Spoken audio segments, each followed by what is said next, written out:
शांति। आज 10 अगस्त 2025 है।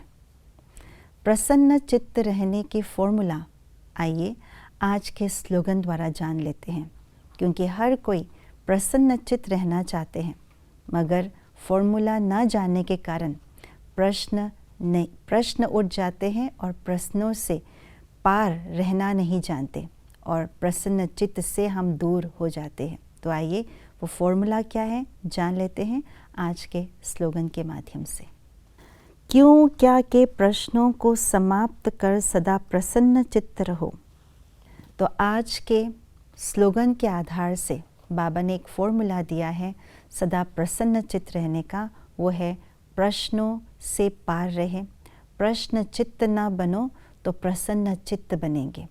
क्यों क्या के प्रश्नों से अपने आप को परे रखें, क्योंकि प्रश्न चित्त रहने की जो स्थिति है उससे नीचे तब उतरते हैं जब हमारे मन में, हमारे बुद्धि में प्रश्नों के क्यों, क्वेश्चंस के क्यों लग जाते हैं।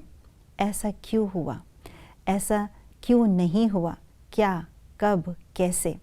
जब प्रश्नों के क्यों लग जाते हैं तो हमारी खुशी धीरे धीरे गायब होने लग जाती है। और प्रश्न क्यों लगते हैं, प्रश्नों के क्यों यानी क्वेश्चंस के क्यों बुद्धि में लग जाती है, क्योंकि उस समय ज्ञान की विस्मृति हो जाती है। बाबा ने हमें त्रिकालदर्शी, त्रिलोकीनाथ बनाया है, परंतु ये जो हमारे टाइटल हैं उस टाइटल के सीट में से हम बार बार नीचे धरती पर उतर आते हैं, उस स्थिति से उतर आते हैं तो प्रश्नों के क्यों लग जाते हैं। जो बाबा ने हमें ज्ञान दिया है उस ज्ञान का प्रयोग करना भूल जाते हैं, इसलिए प्रश्नों के क्यों लग जाते हैं। और जहाँ प्रश्नों के क्यों है वहाँ पर प्रसन्नता, खुशी गायब होने लग जाते हैं।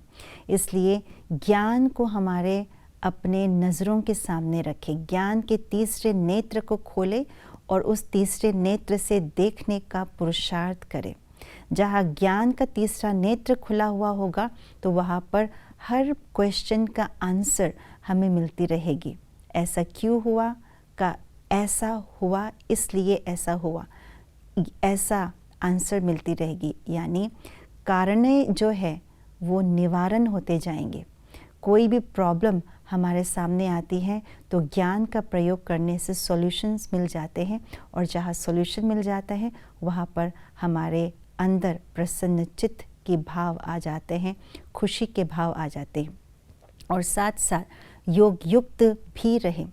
बाबा के साथ जब हमारा कनेक्शन निरंतर रूप से रखने का हमारा पुरुषार्थ होता है तो बाबा की शक्ति, बाबा की जो कनेक्टिविटी है उससे बाबा से हमें करंट मिलती रहती है। वो करंट हमें, हमारे बुद्धि को भ्रमित होने नहीं देते। हमें स्पष्ट समझ में आता है, हमें ये भी अनुभव होता है कि बाबा की शक्ति हमारे साथ है। 1000 भुजा वाले भगवान हमारे साथ है तो कोई चिंता करने की ज़रूरत नहीं।